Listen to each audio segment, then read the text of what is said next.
রাজনৈতিক খেলাটা বেশ জমেছে। একদিকে প্রধানমন্ত্রী বিরোধীদের মান অভিমান ভাঙানোর জন্য যমুনাতে ডেকে নিয়ে মিটিং করলেন, হয়তো খাওয়া দাওয়াও হয়েছে।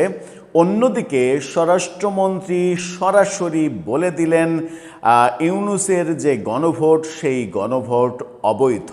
যদিও এটা বলার অবকাশ রাখে না, গণভোট অবশ্যই অবৈধ যদি সংবিধান আপনি মানেন।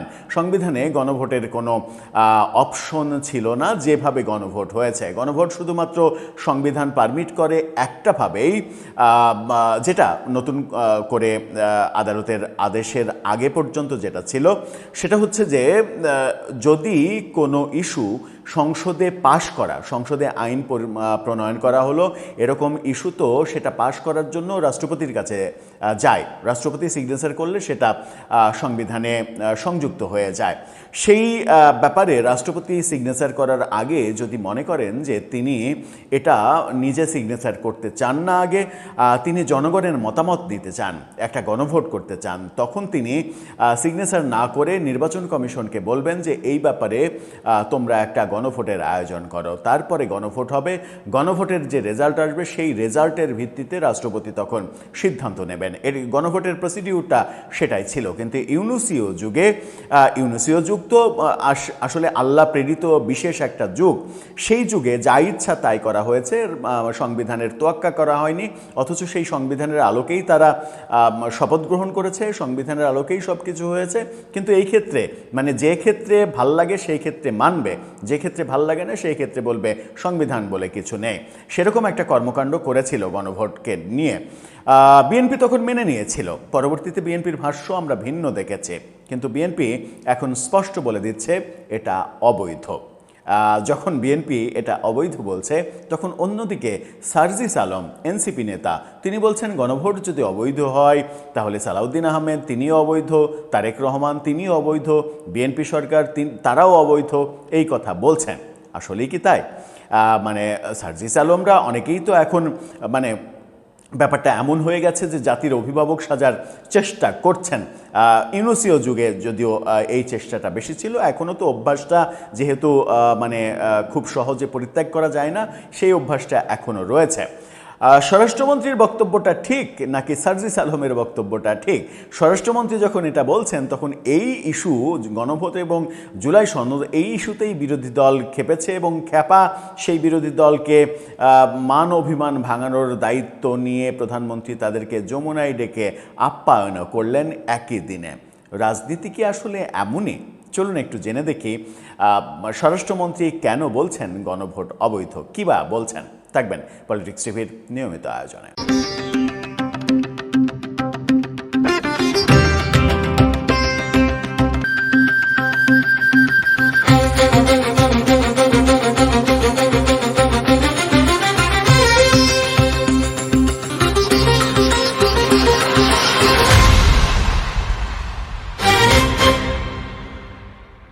দর্শক, বলছিলাম স্বরাষ্ট্রমন্ত্রী বলছেন গণভোট অবৈধ ইউনূস সরকারের অবৈধ আদেশে এটা হয়েছে।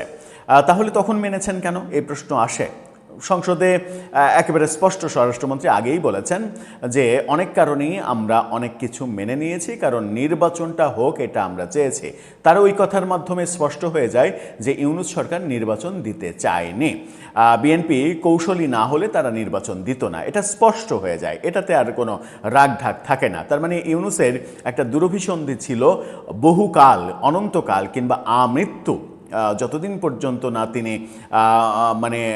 সৃষ্টিকর্তার ডাকে ওপারে যাচ্ছেন ততদিন পর্যন্ত তিনি ক্ষমতায় থাকতে চান, এবং মৃত্যুর পরেও রাষ্ট্রীয় মর্যাদায় গার্ড অফ অনার দিয়ে তাকে যেন সমাহিত করা হয়, সেই পর্যন্ত তিনি ক্ষমতাটা উপভোগ করতে চান। কিন্তু সেই পরিকল্পনা ভেস্তে যায় বিএনপির কৌশলের কারণে। এখন বিএনপি আর কোনো রাগঢাক করছে না, একেবারে ওপেন বলছে। যুগান্তরের এই শিরোনামটা দেখুন, অবৈধ আদেশের ভিত্তিতে গণভোট হয়েছিল। স্বরাষ্ট্রমন্ত্রী। আদেশটাকেই অবৈধ বলছেন, অর্থাৎ রাষ্ট্রপতি এই ধরনের অধ্যাদেশ দিতেই পারেন না। রাষ্ট্রপতির কোনো এখতিয়ারই নেই। সংবিধান মানলে রাষ্ট্রপতির কোনো এখতিয়ার নেই, এবং ভবিষ্যতে এই রাষ্ট্রপতি ফেঁসে যেতে পারেন শুধুমাত্র অবৈধ কিছু অধ্যাদেশ জারি করার জন্য, এবং জারি করানোর জন্য ইউনূস সহ তার যে বাহিনী, সেই বাহিনী, পুরো বাহিনী ফেঁসে যেতে পারে ইতিহাসে কোনো না কোনো দিন। কারণ ইতিহাসে কোনো না কোনো দিন এই প্রশ্ন উঠবে। আজকে হয়তো বিএনপি শুধু মুখে বলছে যে এটা অবৈধ আদেশ, বিএনপি হয়তো আইনি প্রক্রিয়ায় যাচ্ছে না, কিন্তু আগামীকালকে কেউ যে এটার ব্যাপারে আইনি প্রক্রিয়ায় যাবে না সেটা তো বলার কোনো স্কোপ নেই। এবং সেটা যদি আইনি প্রক্রিয়ায় যায় তাহলে আইন আদালত যেটা বিশ্লেষণ করবেন যে অভিযোগ এটা সংবিধানে আছে কি নেই, সংবিধানে নেই, সুতরাং রাষ্ট্রদ্রোহিতার অপরাধ। আর রাষ্ট্রদ্রোহিতার অপরাধে শাস্তি কি সেটা আমরা সবাই জানি। কি বলছেন স্বরাষ্ট্রমন্ত্রী? বলছেন জাতীয় সংসদ নির্বাচনের সঙ্গে অনুষ্ঠিত হওয়া গণভোটটি সাংবিধানিক ছিল না, একেবারে অসাংবিধানিক বলছেন, বরং একটি অবৈধ আদেশের ভিত্তিতে হয়েছিল। রাজনৈতিক সমঝোতা ছাড়া হঠাৎ করে জুলাই জাতীয় সনদ বাস্তবায়ন আদেশ 2025-এর অধীনে একটি ছল চাতুরির গণভোট চাপিয়ে দেয়া হয়েছিল। ছল চাতুরির গণভোট, যেটা বিএনপি মেনে নিয়েছিল শুধুমাত্র নির্বাচনটা হোক এই মানে প্রত্যাশায়। তারা ভেবেই নিয়েছিল নির্বাচনটা হোক, আমরা ক্ষমতায় যাই, তারপরে গণভোট টনভোট এগুলো কোথায় যায় সেটা দেখা যাবে, এবং বাস্তবে সেটাই হয়েছে। আমরা নির্বাচনের আগেও বহুবার বলেছি যে বিএনপি ক্ষমতায় আসলে কোনোভাবে এই জুলাই সনদ আদেশ এবং গণভোট এগুলো মানবে না, কারণ এগুলো মানার কোনো অপশনই নেই, এগুলো সংবিধানে নেই। সংবিধানের বাইরে যেগুলো সেগুলো বিএনপি মেনে নিয়ে নিজেরাই নিজেদের বিপদ ডেকে আনবে না, কারণ বিএনপি একটা রাজনৈতিক দল। বিএনপি কিন্তু ডক্টর ইউনূস না যে যা ইচ্ছা তাই করে গেল, পরোয়াই করে না। মানে ডক্টর ইউনূস তো তিনি সবাইকে গ্রামীণ ব্যাংকের কর্মচারী মনে করেন, এবং তিনি নিজেকে প্রভু মনে করেন, মালিক মনে করেন। মালিক যেটা আদেশ দিয়েছে সেটাই আইন, কিন্তু সংবিধান, দেশ, এটা তো আর ওইভাবে চলে না। মানে দেশ চলে সংবিধানের আওতায়, আর ইচ্ছা করলে কেউ সংবিধান ভায়োলেট করতে পারে না। সংবিধান ভায়োলেট করলে তার মৃত্যুদণ্ড অবধারিত। বিএনপি নিশ্চয় সেটা চাইবে না। এখানে বলা হচ্ছে যে রাজধানীর প্রেস ক্লাবে এই কথা বলেছেন প্রবাসী কল্যাণ এবং মানে বৈদেশিক কর্মসংস্থান মন্ত্রণালয়ের প্রতিমন্ত্রী নুরুল হক নূরের সভাপতিত্বে এই প্রোগ্রামটা হয়। গত 12 ফেব্রুয়ারি জাতীয় সংসদ নির্বাচনের সঙ্গে অনুষ্ঠিত গণভোটের সমালোচনা করে তিনি বলেন, সেই গণভোটটি সাংবিধানিক ছিল না, বরং একটি অবৈধ আদেশের ভিত্তিতে ছিল। রাজনৈতিক সমঝোতা ছাড়া হঠাৎ করে জুলাই সনদ বাস্তবায়ন আদেশ 2025-এর অধীনে ছলচাতুরির গণভোট চাপিয়ে দেওয়া হয়েছিল, যেখানে 4টি প্রশ্নের বিপরীতে কেবল একটি হ্যাঁ কিংবা না উত্তরের বিধান ছিল। এটা হাস্যকর। আপনি আলাদা আলাদা 4টা প্রশ্ন করছেন আর উত্তর চাচ্ছেন, হয় 4টাতেই হাঁ দেন অথবা 4টাতেই না দেন। এটা একমাত্র মূর্খ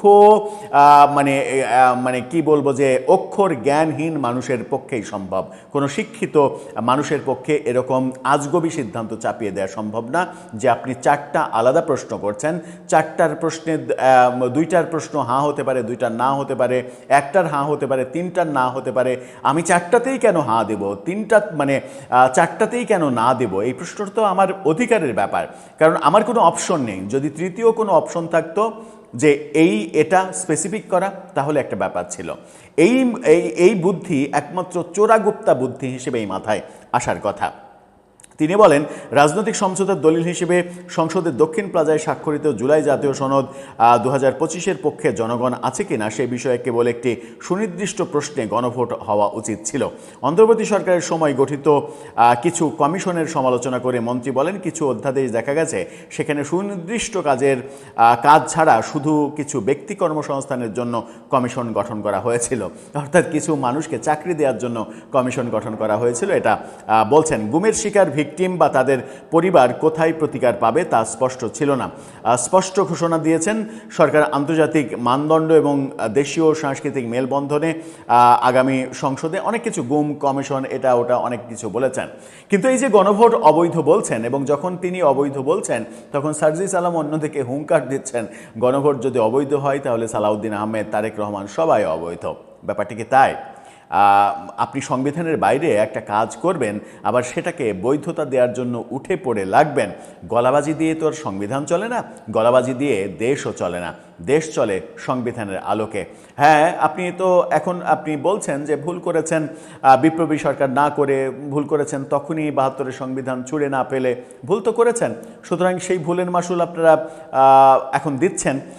তখন সংবিধান ছুঁড়ে ফেললে তখন কি পরিস্থিতি হতো, তখনকার পরিস্থিতি আমরা দেখতাম। যেহেতু সংবিধান ছুঁড়ে ফেলেননি, অনেক প্রত্যাশা আপনাদের সংবিধান ছুঁড়ে ফেলা, এবং মানে প্রত্যাশাটা এরকম এই কারণেই যে সংবিধানটা এসেছে মুক্তিযুদ্ধের প্রেক্ষাপটে, মুক্তিযুদ্ধের অর্জন আমাদের এই সংবিধান।